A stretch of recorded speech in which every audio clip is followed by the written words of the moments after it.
I think this is what made the Bitcoin standard so special. The first like 7 or 8 chapters had nothing to do with Bitcoin. So that shows you that this is we've been coming to this conclusion where we're still comparing Bitcoin to gold. We've been coming to this point for thousands of years. Right? Bitcoin wasn't an accident.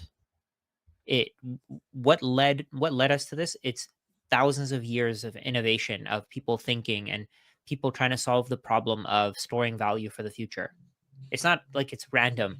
We didn't just stumble upon it randomly. It was intentional. It was something that we needed.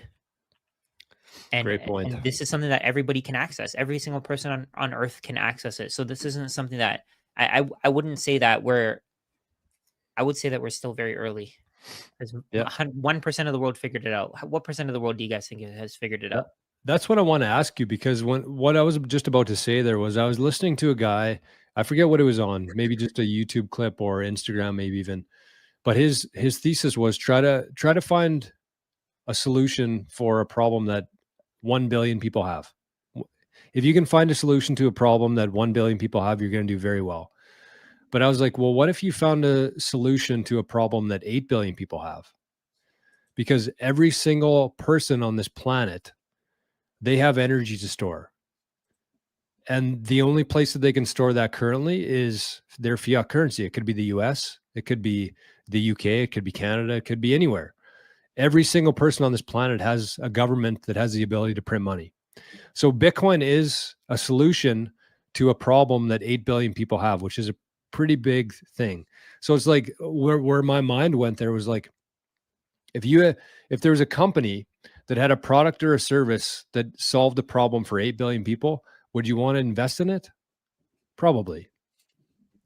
And by owning Satoshis, you can literally invest in the solution that 8 billion people have as a problem. It's kind of a cool way to think about it. It's a massive problem. Like I think I just thought of this. Like I remember prior to like investing in Bitcoin, having like a Costco membership and being like, my return on investment of buying this food in bulk is better than I can make like investing. Yeah. And I can actually store my value, like my money, in getting a discount on this food that I'm going to eat, as opposed to going and paying a premium for it at a local store. Like I was literally thinking of storing value in food goods. I think it's actually kind of.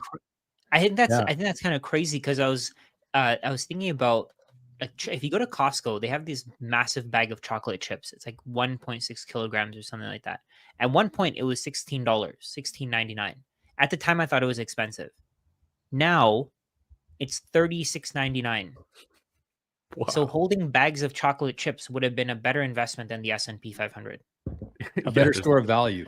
People really think about this in this way. Like they might store their value in like a live cow, because they can transport it over time. They can keep the cow alive.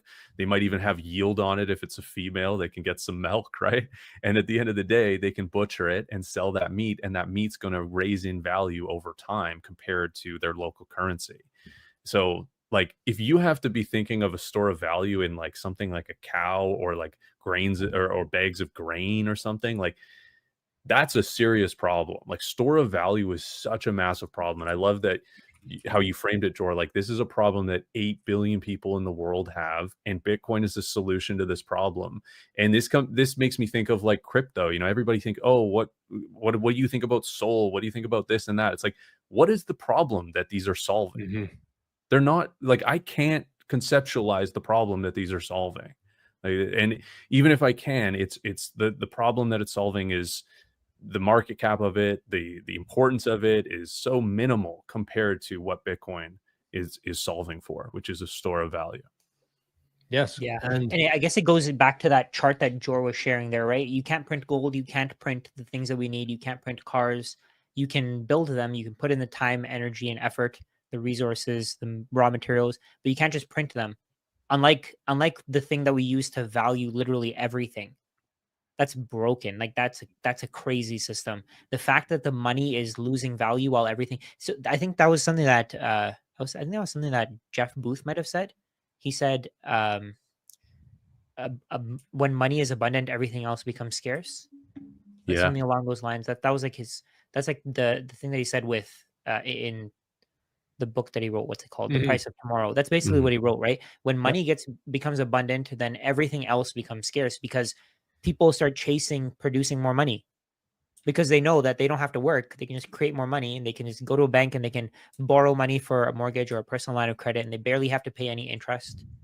So instead of working for money, why wouldn't they just have more of it printed for them? And that's what creates this massive wealth gap that we have today. That's what just leads to a lot of problems.